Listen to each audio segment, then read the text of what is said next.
Dobroj saradnji sa društvima iz Srbije, ali i Republike Srpske mi već 4 godine organizujemo nastupe i na taj način prenosimo duh tradicije, ali i pomažemo našoj deci, kaže koordinator Udruženja koreografa Narodnih igara Kosova i Metohije Milovan Velimirović. Ovo je jedan gest koji radimo za svu decu osnovnih škola Kosova i Metohije, koje i dan danas rade po srpskom programu na Kosovu i Metohiji i svaki dinar, svaki prihod i svaka humanitarna pomoć pružena je pravo u ruke dole toj deci koja i dalje dole žive i dole idu u školu. Nastup društava sa Kosova predstavlja početak naše saradnje, kaže u ime domaćina Jasna Nikolić iz Kulturno-umetničkog društva Ratko Jovanović. Mogu da kažem da je za nas zadovoljstvo što su oni danas kod nas.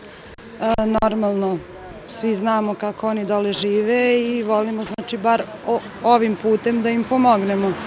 Ovo je neki početak saradnje našeg KUD-a i njihovog i nadam se da će to potrajati. U Beloj Vodi, pored predstavnika mesne zajednice i Kulturno-umetničkog društva, gostima je dobrodošlicu poželeo i predsjednik Ravnogorskog pokreta Srbije Bratislav Živković.